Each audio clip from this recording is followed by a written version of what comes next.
వినాయక రథం యొక్క కథ. నూతన మహాముని శౌక్యుడు మొదలైన మునులతో విఘ్నేశ్వరుడు పుట్టుక విధానం గురించి, ఆ రోజు చంద్రుని ఎందుకు చూడకూడదు అనే విషయాల గురించి ఇలా వివరించాడు. అదేంటో ఇప్పుడు ఈ వీడియో ద్వారా మనం తెలుసుకున్నాం. ఒకప్పుడు గజ అంటే ఏనుగు రూపంలో ఉన్న గజాసురుడు అనే రాక్షసరాజు పరమశివుడు భక్తుడు. శివుడి గురించి తీవ్రమైన తపస్సు చేయడం ప్రారంభించాడు. అతని తపస్సు మించిన పరమశివుడు ప్రత్యక్షమే ఏదైనా వరం కోరుకోమన్నాడు. అప్పుడు గజాసురుడు, స్వామి, మీరు ఎప్పుడు నా ఉదరం లోపలే ఉండాలి అని కోరుకున్నాడు. పరమశివుడు అతని కోరిక తీర్చేందుకు గజాసురుడు పొట్ట లోపలికి ప్రవేశించి అక్కడే ఉండడం మొదలుపెట్టాడు. ఇదిలా ఉంటే కైలాసంలో ఉన్న పార్వతీదేవి భర్త ఎక్కడికెళ్లాడో తెలియక అన్ని చోట్ల వెతకడం మొదలుపెట్టింది.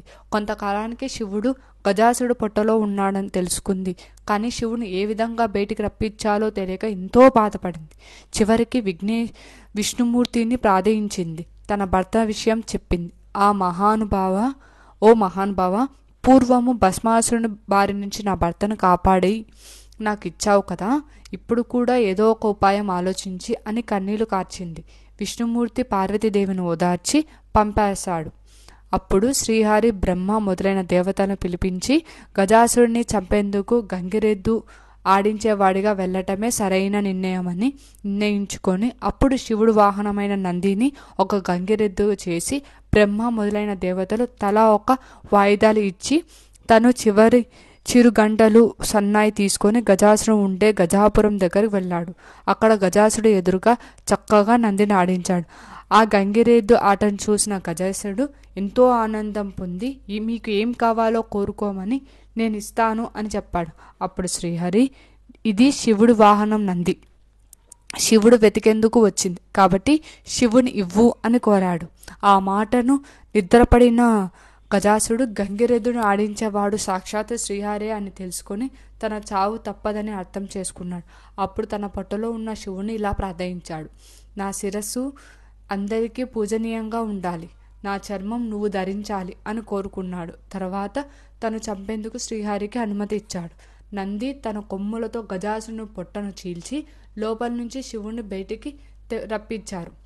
హరి శివుడితో ఇలా అన్నాడు, చెడ్డవారికి ఇలాంటి వరాలు ఇవ్వడం సరికాదు, ఇస్తే పాములకు పాలు పోసి పెంచినట్టే అని చెప్పాడు. తర్వాత బ్రహ్మ ఇతర దేవతలు వీడుకోలు పలికి తను కూడా వైకుంఠానికి వెళ్ళిపోయాడు. శివుడు కైలాసానికి వెళ్ళిపోయాడు. శివుడు వస్తున్నాడని ఆ వార్త తెలిసిన పార్వతీదేవి తలస్నానం చేయాలని నిర్ణయించుకుంది. నలుగు పిండితో ఒక పిల్లవాడిని తయారు చేసి అతనికి ప్రాణం పోసి గుమ్మం ముందు ఉంచింది. స్నానం చేసిన తర్వాత నగలుతో అలంకరించుకొని శివుడి కోసం ఎదురు చూడటం మొదలుపెట్టింది. ఇది ఇలా ఉండగా శివుడు లోపలికి వస్తుండగా గుమ్మంలో ఉన్న పిల్లవాడు అడ్డు చెప్పాడు. కోపగించుకున్న శివుడు తన త్రిశూలంతో ఆ బాలుని కంఠం నరికేశాడు. లోపలికి వెళ్ళి శివుడు పార్వతి ఎదురు వచ్చి పూజించి కూర్చోబెట్టి మొదలైన మాటలు మాట్లాడుతూ ఉండగా గుమ్మంలో ఉన్న పిల్లవాడి ప్రస్తావన వచ్చింది. అప్పుడు శివుడు తను చేసిన పని బాధపడి తనకు తీసుకొచ్చిన గజాసుర శిరస్సును ఆ బాలుడికి అతికించి ప్రాణం పోశాడు. అతని గణనాథుడు అని పేరు పెట్టి పెంచుకోవడం ప్రారంభించాడు. గణనాథుడు కూడా భక్తితో తల్లిదండ్రులని సేవలు చేయసాగాడు. అలా ఉండగా తను ఒక ఎలుకను కూడా వాహనంగా చేసుకున్నాడు. కొంతకాలానికి పార్వతీ పరమేశ్వరుడు కుమారస్వామి పుట్టాడు. అతను మహావీరుడు. అతనికి వాహనం నమిలి తీసుకున్నాడు. విఘ్నాధిపతి కోసం జరిగిన పోరాటం. ఒకరోజు దేవతలు, మునులు, మానవులు పరమశివుని సేవించి విఘ్నములకు ఒక అధిపతి ఇవ్వండి అని కోరగా, తన పెద్దవాడు కాబట్టి ఆ నాయకత్వ పదవి తనకే ఉండాలని గణనాథుడు కోరారు. గణనాథుడు పొట్టిగా ఉన్నాడు, తగిన అర్హత లేవు కాబట్టి ఆధిపత్యం తనకే ఇవ్వాలని కుమారస్వామి తండ్రిని కోరాడు. శివుడు వారితో ఇలా అన్నాడు, మీలో ఎవరు ముల్లోకాలు పుణ్య నదుల్లో స్నానం చేసి ముందుగా నా దగ్గరికి వస్తారో వారికే ఆధిపత్యం ఇస్తానని చెప్పాడు. కుమారస్వామి తన నమిలి వాహనం మీద ఎక్కి వేగంగా ముల్లోకాలు తిరగడం మొదలుపెట్టాడు. గణనాథుడు బాధపడుతూ తండ్రి దగ్గరికి వెళ్ళి నమస్కరించి, అయ్యా, నా గురించి తెలిసి కూడా నువ్వు ఈ విధంగా చెప్పడం నీకు సరైనదేనా? నీ పాద సేవికుడిని, నా యందు దయతలిసి ఏదైనా ఉపాయం చెప్పండి అనుకోరగా, శివుడు నారాయణ మంత్రం జపించి 3 సార్లు నా చుట్టూ ప్రదక్షిణ చేయాలి అని, ఇది అన్ని తీర్థములు తిరిగిన స్థాన ఫలితం ఇస్తుంది అని చెప్పాడు. వినాయకుడు ఆ విధంగానే చేశాడు. ఆ మంత్ర ప్రభావం వల్ల గంగానది స్నానం ఆడేందుకు వెళ్ళిన కుమారస్వామి తనకంటే ముందు తన అన్నయ్య వచ్చి ఆ నదిలో స్నానం ఆడి తనకెదురుగా వస్తున్నట్లు అనిపించింది. అతనికి 3,40,00,000 నదుల్లో కూడిన తనకంటే ముందే తన అన్నయ్య స్నానం చేసినట్లు కనిపించడంతో ఇది చూసిన ఆశ్చర్యపోయి కైలాసానికి వెళ్ళి తండ్రి దగ్గర ఉన్న అన్నను చూసి నమస్కరించి తన బలాన్ని తనకు తెలియక తండ్రితో ఇలా అన్నాడు. అన్నగారి మహిమ తెలియక ఆ విధంగా అన్నాను, క్షమించండి, ఆ ఆధిపత్య అన్నగారికి ఇవ్వండి అని ప్రార్థించాడు. భాద్రపద శుద్ధ చతుర్థి రోజున పరమేశ్వరుడు గణనాథుడు విజ్ఞానపది ఇచ్చాడు. ఆ రోజు అన్ని దేశం వాళ్ళు విఘ్నేశ్వరుడు తమ స్థాయిని బట్టి కుడుములు, మిగిలిన పిండి పదార్థాలు, కొబ్బరికాయలు, పాలు, తేనె, అరటిపండ్లు, పానకము, వడపప్పు మొదలైనవి సమర్పించి పూజించడం మొదలుపెట్టారు. అదే మనం చేసుకున్న వినాయక చవితి. విఘ్నేశ్వరుడు సంతోషపడి కుడుములు కొన్ని తిని తన వాహనానికి ఇన్ని పెట్టి తన చేతుల్లో ఇన్ని పట్టుకున్నాడు.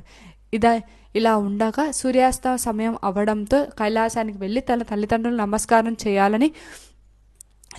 చేయాలనుకున్నాడు. చేయబోగా పొట్ట భూమికి తాకింది కానీ చేతులు మాత్రం భూమి మీద ఆనలేదు. అతని కష్టం మీద చేతులు ఆంచినా నమస్కారం మాత్రం చేయలేకపోయాడు. ఈ విధంగా గణపతి కష్టాలు పడుతుండగా శివుడు తలపై ఉన్న చంద్రుడు పక్కపక్క నవ్వి ఎగతాళిగా నవ్వాడు. రాజదృష్టి సోకిత రాళ్ళు కూడా పగులుతాయనేది మన సామెత. అలాగే విఘ్నేశుని యొక్క పొట్ట కూడా పగిలి లోపలున్న కుడుములు మొదలైనవన్నీ చుట్టుపక్కలకి దొల్లాయి. వెంటనే వినాయకుడు మరణించాడు. పార్వతి ఏడుస్తూ చంద్రుని చూసి, పాపాత్ముడా, నీ దృష్టి తగిలి నా కుమారుని మరణించాడు కాబట్టి నిన్ను చూసిన వాళ్ళంతా పాపాత్ములయ్యి నీలాప నిందలు పొందుతారని శపించింది. ఇలా అదే సమయంలో సప్త మహర్షులు యజ్ఞం చేస్తూ తన భార్యలతో అగ్ని ప్రదక్షిణ చేస్తున్నారు. అగ్నిదేవుడు ఋషులు భార్యలను చూసి మోహించి మహర్షులు తనకు శపిస్తారేమో అనే భయంతో రోజు బలహీనంగా మారిపోయసాగాడు.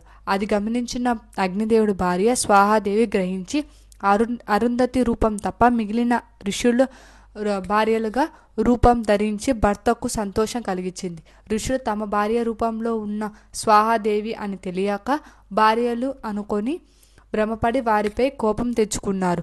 పార్వతి ఇచ్చిన శాపం ఫలితంగా ఋషుల భార్య ఈ నీలాపనందలు కలిగింది.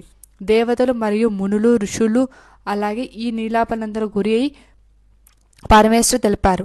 అతడు సర్వజ్ఞాన కావడంతో అగ్నిదేవుడు భార్య ఋషి భార్య రూపంలో దాల్చిందని తెలుసుకొని సప్త ఋషులు సమాధానపరిచి వారితో కూడా ఇలా తన కైలాసానికి వెళ్ళి ఉమామహేశ్వరిని సేవించి చనిపోయిన విఘ్నేశుని బతికించి దాంతో పార్వతి పరమేశ్వరులు ఎంతో సంతోషించారు.